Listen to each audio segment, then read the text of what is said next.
What's going on, y'all? How are you all? Cam, what's up, man? Yeah, it was a big day. Awesome. Appreciate you tuning in consistently. Definitely appreciate it.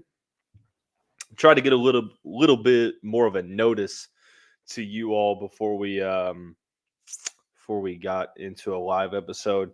Really don't know what's gotten into me these past couple days. I enjoy the ability to see you all be able to comment in live time. So we'll give it just a couple, a little bit of time to allow people to come in. Vic, what's up, man? Hope you're doing well today. Nice day. It was pretty anticlimactic, which truthfully is not a bad thing for Louisville. Allie, appreciate you stopping by. I don't know if it's messing with you all, but this time of the year, man, just sinuses and my immune system just takes a hit. It's a little tough, but we're gonna get through it. So yeah, try to premiere it. Appreciate you all tuning in. Let's go ahead and get close to get started. A lot of stuff to talk about, so we'll go ahead and get close. So let's see. Let's start there. FanDuel, LinkedIn. Okay. Cold weather's miserable, man. Not a cold weather fan whatsoever. I will definitely agree there. All right, let's go ahead and get started. On early signing day, the Louisville Cardinals signed all of their 14 commitments. We're going to talk about our instant reaction to early signing day on today's episode of the Locked On Louisville podcast. Stay tuned. You are Locked On Louisville, your daily podcast on the Louisville Cardinals. Part of the Locked On Podcast Network, your team every day.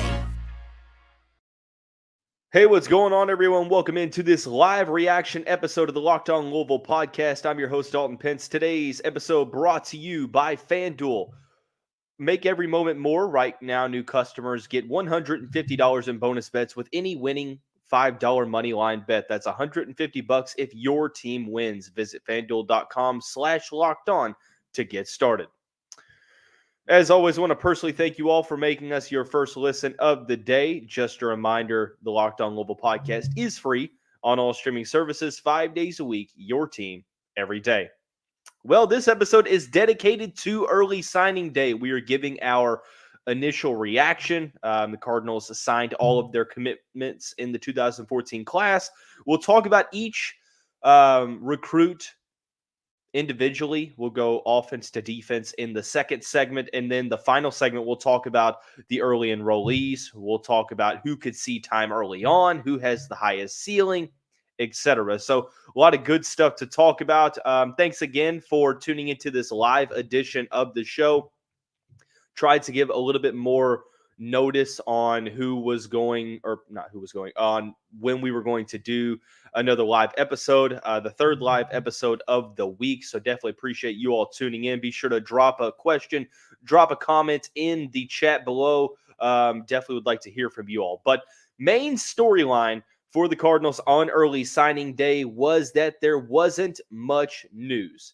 And that's not to say that early signing day is it's not to say that early signing day isn't great in itself, because it's awesome to see who Louisville is going to be able to bring in for the future. However, the good news is that there wasn't much news, meaning that it was pretty anticlimactic. All of the signees, all of the commits signed with Louisville, all 14 of them. Now, the main question that I've gotten is people have said, well, there's 15 commitments. And the one who's not included in that 14 is Jaden Spearman, a three-star safety from North Carolina. It's my understanding, now I could be incorrect here, so do not hold me to this. It's my understanding that Spearman will be a walk-on to the team, so he would, by nature, not be included in national signing or early national signing day because of being scholarship players. Obviously, he still is included because he's coming to Louisville, but in terms of numbers and how it is dictated on recruiting platforms, walk-ons are not included. But that is how I have interpreted it. That's what I've been told. So If that's incorrect, I do apologize, but from what I understand, that is the case. So, looking forth to the class itself, it's a smaller class, right? I mean, there's 14 recruits. People will say, well, why is it smaller in numbers? This is the second class that is not to the full 25. It's not really what we're used to, right? For me, specifically, in terms of these past two classes, you have to look at what else Louisville has done. They've attacked the transfer portal extremely hard. So I think that this is going to be a trend moving forward. Now, Brom said in his early signing day press conference that, look, every class is going to be different. It's all going to depend on the depth chart, who we project to come back, who we project to take that next step forward, etc. So everything is going to be a little bit different each and every season. However, I would be surprised if Louisville signs as many 25-player classes in the future than they do, let's say, 18, because of the portal. And Louisville has really gone hard in the portal over the past two off seasons, and that's great. I like going with production experience over potential. Now, high school recruiting still is important. Don't take that as me saying that it is not important, because it's pretty important. Now, granted, this class isn't as highly rated. Now they are ranked 33rd according to 24/7 Sports, 55th in the composite. Well, I actually think it's 33rd with looking at transfers coming in. But the composite ranking for high school is 55th. Now, there's 15 commitments that factor into that ranking. There's a couple players that are ranked 4 stars by at least one recruiting service.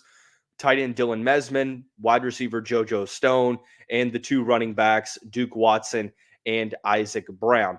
In terms of this class specifically, I'm not really shocked that it is a smaller class in numbers, because if you're going to take as many portal players as you are, then the high school numbers can't be that large because you don't have that many scholarships to go with. But as it relates to star power, I mean, it's not as star-studded as the year prior when you had guys like Stanquan Clark, Pierce Clarkson, William Fowles, Jalil McClain, Adonijah Green, etc. And you can make a case that, man, this high school class really isn't all that inspiring. And it's not as exciting as last year's class, but I would caution you to think that this is just a bad recruiting class, because looking at it pound for pound based upon the composite score in terms of recruiting, it's up there with some of the higher classes in Louisville program history. Now, traditionally, Louisville has been a program that has really made its mark going with the under-the-radar 3-star players from very solid areas versus getting, a majority of 4 stars. Now, obviously, if you're looking to take that next step forward as a program, you're going to have to eventually get those 4-star rated guys, potentially a 5-star guy here and there. It helps when you're recruiting the portal the way that you are. But I like a good amount of this class. I think that there's a ton to like about the recruiting class. There's a ton of talent, some guys that project to be very good at the Power 5 level, etc. Awesome Lawson says, I think relying on the portal is a must for the smaller schools like us. Therefore, the smaller recruiting classes aren't an issue. I agree there. Granted, the issue with going with developmental players is that you never know if they're going to transfer out immediately after. So it's really hard to tell if you take a player because you view them as a developmental piece. Well, there's no guarantee that they're going to stay until, you view them ready. But geographically speaking, some things to focus on. There is obviously the focus on the state of Georgia, the state of Florida, JoJo Stone, Duke Watson from the state of Georgia, along with recent commitment Maurice Davis. There's some Florida flavor as well. Xavier Porter from Tampa, Rae'Mon Mosby from Atlanta as well, I should say. Trent Carter from Jacksonville, Jimmy Williams from Fort Lauderdale, Isaac Brown from the Miami area as well, etc. You have some local players as well. Sean Boykins Jr., North Hardin wide receiver. You have Ransom McDermott, who's from Noblesville, Indiana. So pretty much it's fairly spread out in terms of the 15 recruits that are committed now.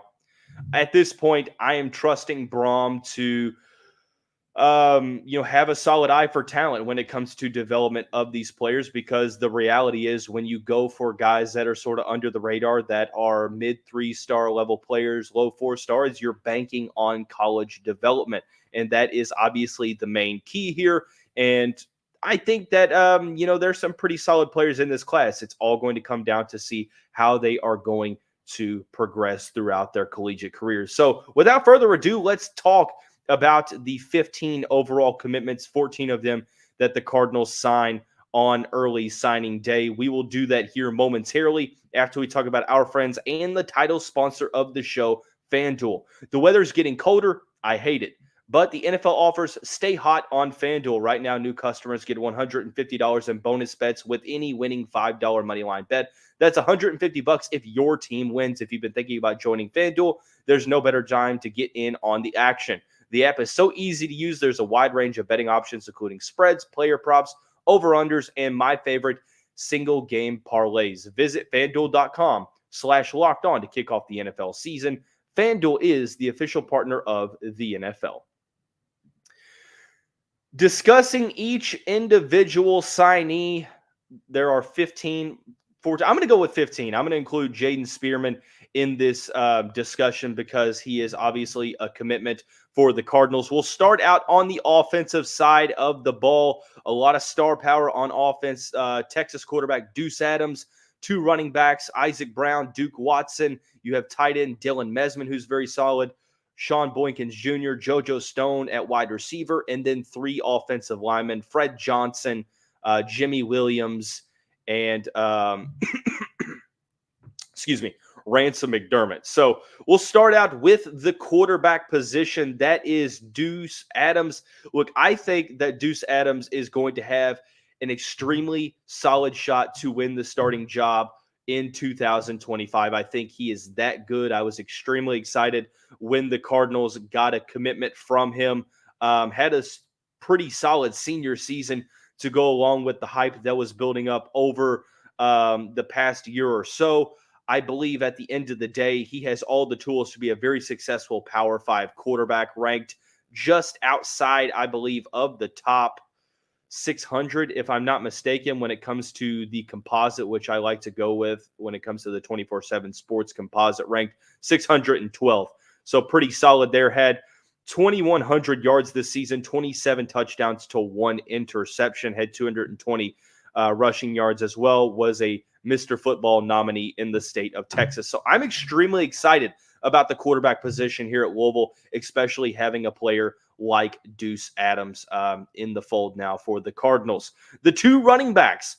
Personally, for me, I think Isaac Brown is going to be a flat-out star. The first commitment of the 2024 class committed when Scott Satterfield was still around. I was wondering if he was going to stay committed, and he did. The 4-star running back is extremely fast. He is a guy that people have raved about all season long. I had someone down in the state of Florida text me during the Florida playoffs saying, hey, Louisville's running back or future running back is the real deal. Trust me on this, talking about Isaac Brown. I think he's going to be a phenomenal player, a potential player that could play or find some playing time early on. So be sure to keep an eye out on Isaac Brown. The other 4-star running back that the Cardinals signed was Duke Watson from Georgia. He is the 2nd Cardinal running back in the recruiting class. He was originally committed to Georgia Tech, then decommitted. Ole Miss tried over the past couple months to get him to flip. He did not do that. Had almost 2,000 yards rushing the football this season with 30 touchdowns in 11 games. All but one of the games he rushed for under 100 yards. So very, very solid. I like the running backs that the Cardinals got. I think that it is going to be extremely solid moving forward. Moving to the tight end spot, Dylan Mesman represents what I feel like Jeff Brom is going for in tight ends. An agile tight end, solid size, but can block and receive especially well. 6'5", 230 pounds. Mesman ranked inside of the top 400 15 players. He's really been a guy that a lot of in-state schools are trying to go after. Michigan State especially. And I like this move for Louisville, 630 receiving yards for the Cardinals.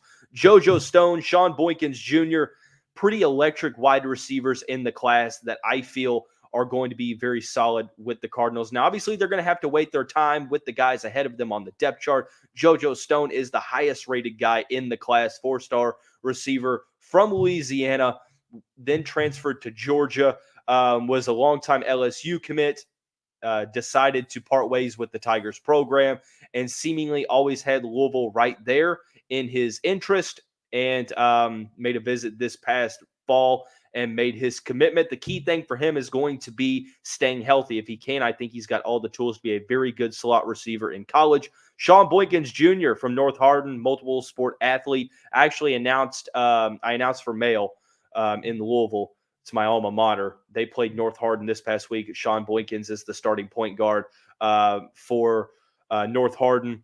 Very, very extreme athlete, very quick on the football field. That translates as well. Very, very quick wide receiver, big playability. It's always nice to keep a Kentucky native home in the city of Louisville. Obviously, Radcliffe just outside of the city, but still nonetheless very, very solid addition. I think he is a very solid case to be very good in the next couple of seasons. 3 offensive linemen. We'll start with Ransom McDermott, the tackle out of Noblesville, Indiana. He is ranked just outside of the top 1,200. 6'7", 300 pounds. Didn't have a ton of Power 5 interest, but chose the Cardinals over Indiana, Kentucky, West Virginia, Cincinnati, and others. He is going to be a player that has solid size that could be in line to be a contributor down the road in his career. Jimmy Williams, 6'4", 290-pound tackle from Fort Lauderdale, Florida, played for American Heritage, did not allow, I think, but maybe 2 sacks in the past 2 seasons, one of the first commitments in the class. I know the staff is really fond of his game. And then an interior offensive lineman, Fred Johnson from Cleveland, Ohio, chose the Cardinals over Kentucky in his recruitment. So 3 offensive linemen that I think have the projectable skills to be able to contribute at the Power 5 level. Let's shift over to the defensive side of the ball. Obviously, not as many defensive recruits as offensive, but still some very, very good players. Xavier Porter has seen his stock rise a ton over the past 24 months. He chose the Cardinals over Kansas and Penn State. 6'2", 265-pound defensive lineman from a very talented area, Tampa, Florida. Over 27 scholarship offers, had 46 tackles as a senior, 7.5 sacks, 4.5 tackles for loss, and 2 fumble recoveries. Very, very solid on the interior. The main thing for me is whether or not they're going to keep him on the interior or move him to the edge. I think he probably stays on the interior. Moving on down the list, Jathan Hatch from Corinth, Mississippi, 6'2" safety, did it all for his high school this past year, ranked inside of the top 1,000, scored a touchdown in 6 different ways this season, had to essentially do it all for his high school, projects as a safety, solid ball skills, extreme athleticism, and speed for his size.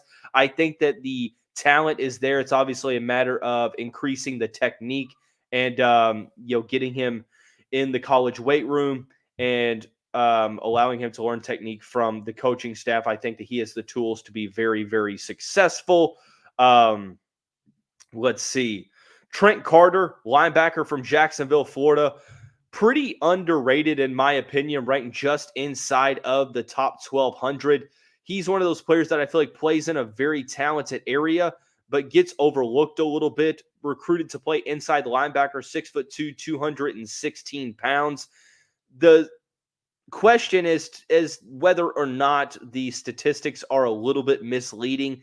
I really, truly don't know. He had 143 tackles, 103 of those were solo tackles, 16 tackles for loss, 3 sacks, 6 quarterback hurries, 3 pass deflections, 2 interceptions, and a forced fumble. Chose the Cardinals over Pittsburgh, Memphis, etc. This is going to be one of those players that you have to trust the staff to hope that it is a diamond in the rough type situation. So I like the overall talent there. And then you have, I believe, there's two of them actually. Maurice Davis, the most recent commitment, 6'3" edge rusher from Albany, Georgia, which is about an hour north of Columbus, Georgia, ranked inside of the top 1,000. 6'3", 210 pounds, plays on the edge. In my opinion, projects as more of a Leo type player like Stephen Herron. He's obviously going to have to add some more weight, has extreme burst and speed. I would like to see him improve his technique and footwork while also being able to keep that speed while adding on weight, but extremely talented player from Georgia. Had a very good year this past season for Dougherty High School in Albany. And then the final commitment to talk about is Jaden Spearman from Cornelius, North Carolina. He is, in my understanding, a walk-on, ranked just outside of the top 1,500. Had a couple of Power 5 schools show interest. Florida offered, Boston College, Duke, Purdue. Now, whether or not those were committable offers, that is obviously not known, but he made an official visit in June and committed right after his visit. 6'2" safety from North Carolina that I feel like in terms of walk-ons is as good of a walk-on as you could possibly get. Very, very solid player in the North Carolina area. We will see if he's able to get to a spot where he can contribute at this level. So I know maybe it felt like I was rambling there. I wanted to dedicate a segment to discussing all 15 of the players. So if you need to go back and hear a little bit more in depth, there are commitment episodes for each player sprinkled throughout the history of the Locked On Louisville podcast over the past year. So be sure to stay tuned into that. But to conclude this reaction episode of the show, we're going to talk about early enrollees.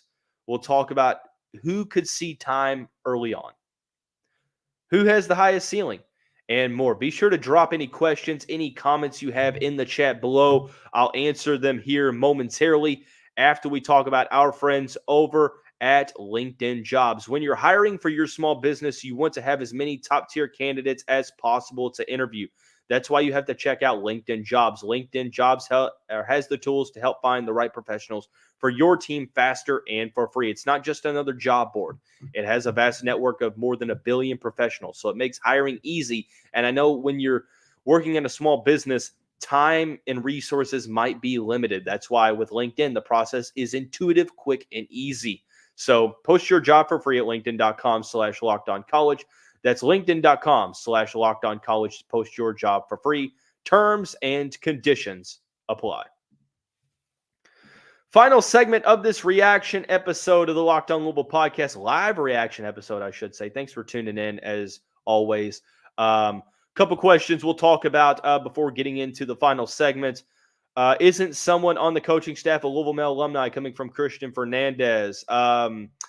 Chris Barclay is a Male alumni. Shout out to Bulldog Nation. I'm also a Male alumni, as I said. But I know that Chris is. I'm not sure if anyone else is. Awesome Lawson. Any insight on players who may or may not be declaring for the draft or foregoing their last season? Not necessarily at this point. We're still waiting for decisions from Isaac Garendo, Quincy Riley, Jarvis Brownlee, etc. I do think it's probably appropriate to say that the 2024 Flyville class is probably finished, unless there is a guy that decommits at a program and Louisville decides to get involved. But at this point in time, I am led to believe that the Cardinals are finished adding to the high school class. And now we'll focus on filling out the remainder of scholarships with the transfer portal opportunities. So let's talk about a couple of things. We'll start with the early enrollees. At this point, it seems like it's a little bit fluctuating at this point in time. I haven't found an exact list at this point. I do know that Sean Boykins is supposed to be an early enrollee. Deuce Adams is not. I thought that he was going to be, but he's not. So that's something that is key to focus on. Looking at, I think it is, excuse me, I believe Isaac Brown is another early enrollee. I actually have these written down, and I should have absolutely come prepared, so that is on me. I do apologize.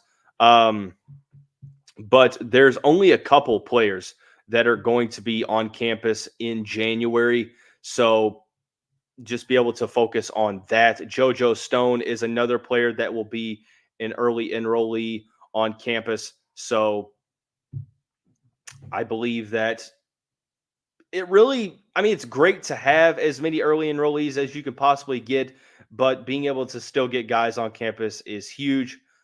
There's 5 that are going to be JoJo Stone, Isaac Brown, Trent Carter, Maurice Davis, and Ransom McDermott. So no, Sean Boykins. Let me clarify this. Sean Boykins is not an early enrollee. I do apologize. So Allie Jack, I went to Durrett, which is now male. Hey, it still counts in my opinion. So those are the 5 early enrollees. Let's talk highest ceiling and who could be in line for immediate playing time. I think that there's 3 players with the highest ceiling. Number 1, Deuce Adams. I think that the quarterback has all the tools, the ability to scramble, solid touch on his deep pass, ability to throw on the run. I truly think that he's going to have a fair shot at going after the starting spot in 2025. I think he has extreme Power 5 potential. Isaac Brown, I think, is going to be the best player in this class. Extremely fast, 5'9" running back from the Miami area, ranked just inside of the top 500. I'm extremely encouraged by what you see from him on film. Agile, second level speed, burst, agility, same thing. Home run ability, explosiveness, you name it. I think that he's a guy that could be a potential player that could see some time early on, but truthfully speaking, I think that by year 2, watch out, because I think that he's really going to have an opportunity to put forth some solid stuff on the field for the Cardinals. After that, it gets a little bit questionable because there's a lot of underrated guys. I forgot to talk about Rae'Mon Mosby in the last segment. I do apologize. There's 6-foot cornerback from Atlanta, from Louisiana, that transferred to Atlanta, ranked just outside of the top 1,300. I feel bad for not including him, but I completely missed that, and I apologize. Chose the Cardinals over Georgia Tech, Miami, North Carolina, Mississippi. Had some big-time offers, so he's going to be a solid member of the defensive back recruiting class. Isaac Brown, Deuce Adams, and obviously I think JoJo Stone as well. The key thing for JoJo is making sure that he can stay on the field. He's had to deal with some injury issues that have kept him off the field, but if he stays on, he has the talent to be very, very good at the college level, especially in the slot. Extremely quick, 5'11", 180 pounds. Shined at camps early on in his high school career when he was healthy, and truthfully speaking, I think he's going to have a very, very good college career. So the highest ceiling for me, Deuce Adams, Isaac Brown, and JoJo Stone. Now comes the tricky discussion.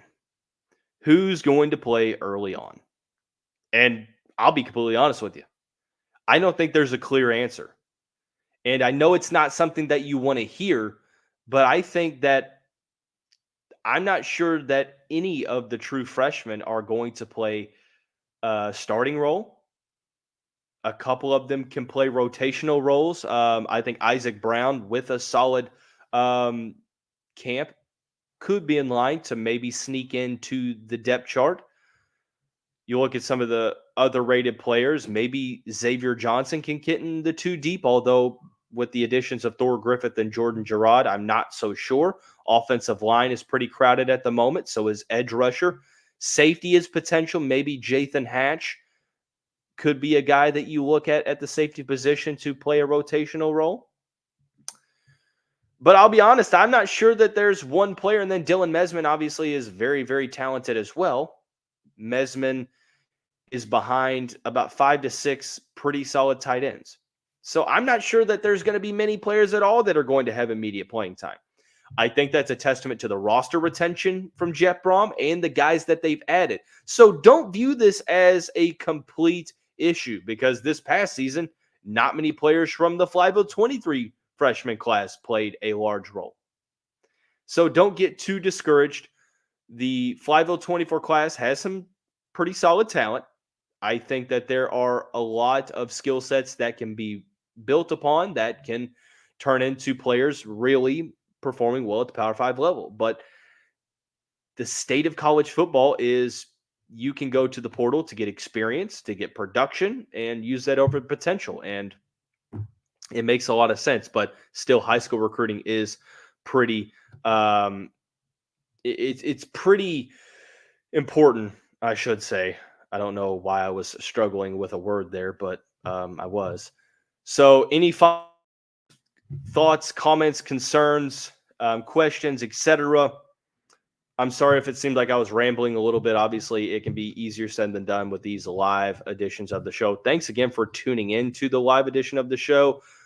Tomorrow's episode will air right before the Kentucky game, and it will talk about the 3 portal commitments that we haven't talked about already. That is Corey Thornton, Jordan Gerard, and Tay Holloway, I should say, a commitment that the Cardinals got today.